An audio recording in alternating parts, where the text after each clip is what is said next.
Hey everyone, Anna Maria here, licensed psychologist, sassy psychologist, blogger for Analyst and the Suburban.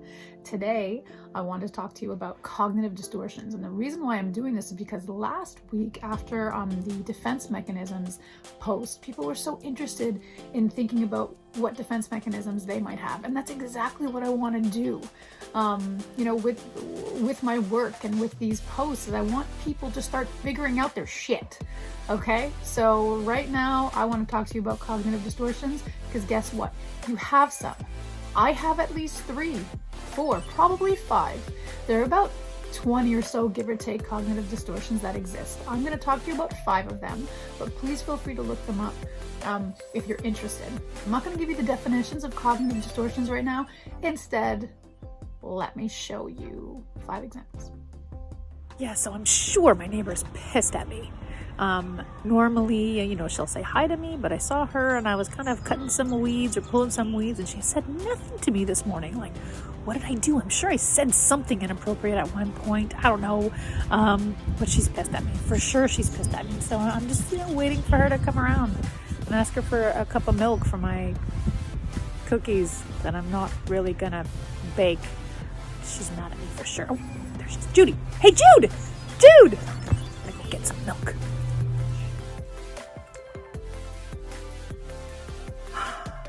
Oh my God, I'm so worried about this evaluation. What if my boss doesn't promote me? If I don't get the promotion, then my wife doesn't get the renovation she wants. We won't have the money we want. She's going to be complaining. My kids are going to be complaining because they will be like, oh, I still don't like the basement. It's so uncomfortable. We have nowhere to play our video games. I will have failed as a partner. I will have failed as a parent. And of course, failed as an employee. Great. Okay. So this week, gym 5 times, eat approximately 1,500 calories per day. I have to go see Nana on the weekend. I have to study for at least 3 hours almost every day. And then I also told Michelle that I would help with the baby shower a couple of times this week, and that usually lasts about 2 hours each time. Okay, and then I promised the next door neighbor's daughter that I would tutor her in math. Listen, it's doable, right? This is what should be done, right? No, Lorraine, listen to me. I am never moving in with a guy ever again. One time was one time too many. It sucked.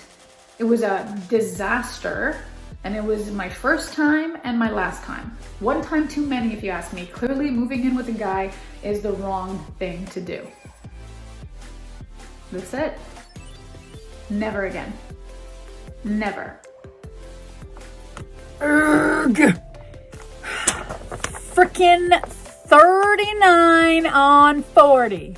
That's what I got. A 39 on 40. What the did I do wrong here? Okay, 39. Where was my mistake? I can't. Not much of a marking on here. 39 on 40. Where was my mistake? I can't. Ah, crap. I did a referencing mistake. Oh, I could have got 100. So, what are cognitive distortions? Cognitive distortions are essentially limited thinking patterns that we have. Now, listen, we have wonderful thinking patterns as well, but cognitive distortions are our limited, unhealthy, distorted, incorrect thinking patterns, and we all have them. And just because we have them doesn't mean we're certifiable. Just the thing is, the cognitive distortions are absolutely not serving us. And where do they come from?